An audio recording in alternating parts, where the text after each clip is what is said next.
Bonjour à toi, sors tes habits de maton car aujourd'hui tu vas découvrir la voix de Prison Lab.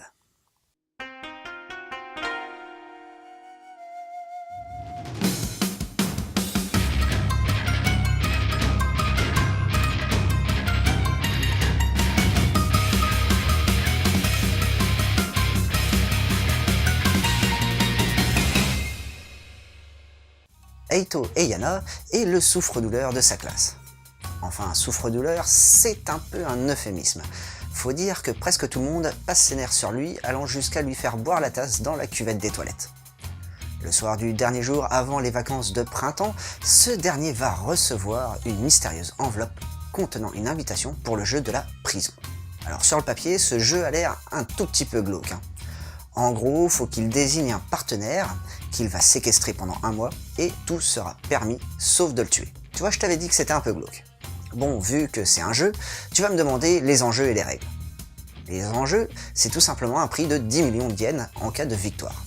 Et pour gagner, rien de plus simple, le tortionnaire doit faire en sorte que son partenaire ne devine pas son identité et inversement. Eito va décider tout de même d'y participer et va choisir comme partenaire Aya Kirishina, qui n'est autre que la principale responsable de ces tourments. Voyons voir ce que cette expérience de jeu donne.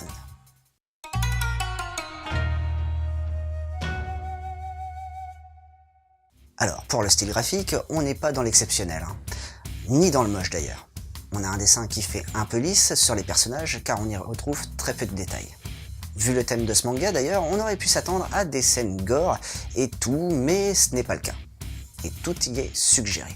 Comme par exemple le moment où Yoshino va retirer les dents de son partenaire. On va nous montrer tout d'abord la pince se rapprochant des dents, ensuite on va avoir une case noire pour après basculer sur la dent qui est au bout de la pince. C'est d'ailleurs bien trouvé car toute l'horreur de la scène va être réalisée par notre imagination. Les compositions de pages restent somme toute assez rectilignes avec un nez mou qui a tendance à se ressembler d'une page à une autre. Ça aurait été peut-être sympa de varier un peu plus afin d'apporter plus de rythme à la narration. Pour ce qui est de la jaquette, je reste sur un avis plutôt mitigé. Attends, je t'explique pourquoi. La colorisation est assez sympathique avec un très bel effet sur l'utilisation de la lumière, par contre le visage est très particulier. La partie ombragée de celle-ci est sympa, par contre celle à la lumière est limite pas cohérente avec le reste. Alors je sais que c'est pour laisser transparaître le côté malsain et limite folie du personnage, mais ça manque tout de même d'homogénéité.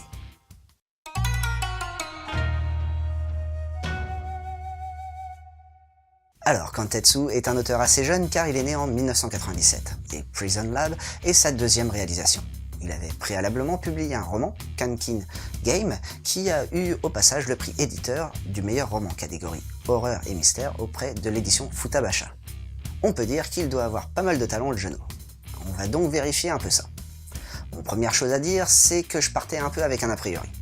En effet, ces derniers temps, on a eu le droit à pas mal de sorties manga avec pour base un jeu glauque, comme King's Game, Friends Game, Real Account, Gambly School et encore bien d'autres. C'était donc mal barré pour me surprendre et surtout pour sortir du lot. Mais il y est tout de même arrivé en y apportant un fond assez intéressant. On part sur une base du harcèlement scolaire et sur ce qui pourrait se passer si un harcelé devenait du jour au lendemain le harceleur de ses tortionnaires. Et en plus de ça, l'auteur s'est inspiré sur une expérience scientifique qui s'appelle l'expérience de Stanford. Je fais une petite parenthèse vite fait sur cette expérience, que tu comprennes l'inspiration de l'auteur. En gros, cette expérience a été réalisée de la sorte. On a pris des gens de n'importe quel âge et classe sociale. On les a répartis en 2 groupes. Un groupe sera les matons, l'autre groupe sera les prisonniers. Les matons ont tout droit et autorité sur les prisonniers. Et ensuite, on met tout ce monde dans une réplique de prison et on laisse la magie opérer. A noter que lors de la première expérimentation, elle a dû être stoppée au bout de 3 jours à cause des sévices que faisaient subir les matons sur les prisonniers. Tu vois maintenant pourquoi ce manga est limite une vraie illustration de cette expérience. Et la chose que l'on va attendre, c'est de savoir jusqu'où sont prêts à aller les matons pour gagner. Tiens, au passage, si t'as bien aimé ce manga, je te conseille le manga Friends Game, où un groupe d'amis se retrouve en relais de force dans un jeu où leur lien d'amitié va être testé. Ensuite, t'as aussi Real Account, qui met en scène Yuna, qui se retrouve aspiré dans une application avec une bonne partie des japonais. Ils vont être ensuite confrontés à des épreuves et dès que tu n'as plus de followers, bah tu meurs. Et en dernier, ne loupe surtout pas le film L'Expérience qui date de 2001 et qui retranscrit au mieux l'expérience de Stanford. Et voilà, c'était Boubou. J'espère que cette petite chronique t'aura plu et surtout donné l'envie de lire Prison Lab. Allez, sur ce, je vais vérifier si mon partenaire est toujours en vie. Et au fait, n'oublie pas de suivre la voie du manga.